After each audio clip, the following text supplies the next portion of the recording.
afternoon, everyone. I'm Missy Owen, the CEO of Davis Direction Foundation, and today we're here with Tim and Justin Fant of Canine Pro Detection Services.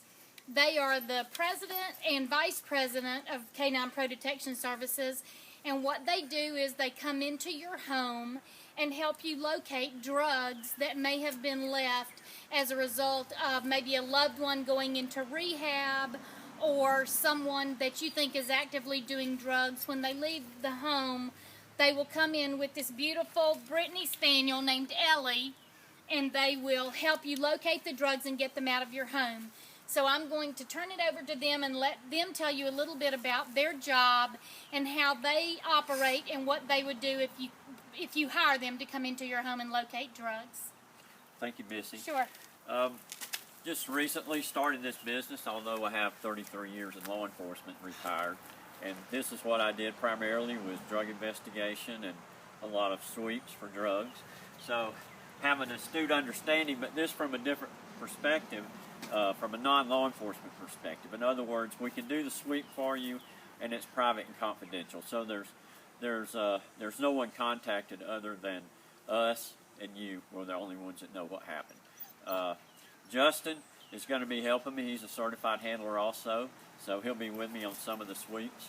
But I'm going to demonstrate now. A lot of times when you have, especially a teenager, a young person that becomes an addict, and they may be paranoid about you searching their room or an area in the house, but they're actually, in a lot of cases, more likely to hide things in their vehicle.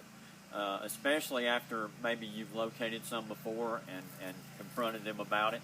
So that's a very common place, and a lot of times the residue is going to be in the vehicle, because if they go and get anything, they're going to transport it in their vehicle more than likely. So anyway, Ellie is trained to do passive alerts, as opposed to most canines in the law enforcement world who scratch. She sits and looks at me and tells me there's something present, so we don't have to worry about damage to a vehicle.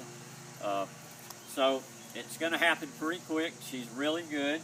She scored 100% on her certification test just a couple of months ago. So I'm going to talk to her and tell her what we're doing, and we're going to let her go on the car and see what she tells us. So we're going to go ahead and do the vehicle now. Ellie. Mark, find it. Find it, Ellie. Find it.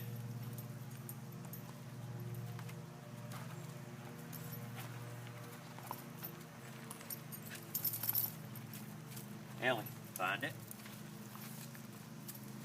Here, find it. There you go. There's a scent. That's an alert. You see how she didn't scratch anything or tear anything up. Just if you'll take her out. Let's take a look. Her toy. That's her reward. Alright. And I always wear gloves, if you're wondering. I always wear gloves when I handle any kind of thing, so that she won't associate my odor with anything. She's looking for the drugs themselves. So look inside. Underneath the mat in the back. You can see. Typically, that's a packaging technique for cocaine, meth, and heroin.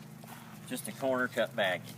So another something to remember as far as signs go, if you're seeing any sandwich bags in the home where the corners have been cut, that's associated with people that are dealing with drugs in some way, packaging them. In this video, we're going to demonstrate a search inside a home.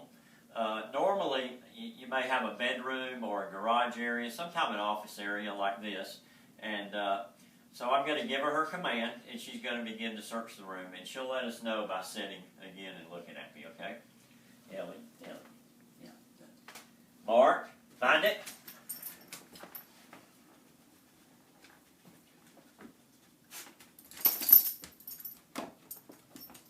You can see her nose working, and she gets up a little height, so if something's higher up. People are real inventive about how they hide drugs. Ellie, find it.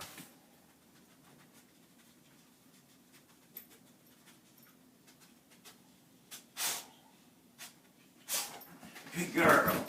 Good girl. Good girl. Reward. Now let's sit and look at me. That's the way she works. And, okay. We'll let her hang out over there and play with her toys for a minute. Let's see what she did.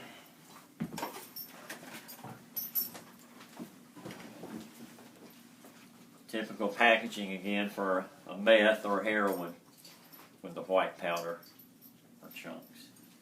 So as you can see, it happens quickly, but you know, it's almost impossible to find without a canine. I mean, the best law enforcement officers and investigators rely on their canines to help them locate the drugs. So in this case, you get the same service as an individual. Thank you, Tim Fant, for allowing us to come into your home and showing us how the process works. And everybody, if you're needing this service, you can find the card that belongs to Canine Pro Detection Services in the photo section of the DDF, and it will have all the contact information on there, and you can always message the DDF if you need more information. Thank you. Thank you, Tim. Thank you, Missy.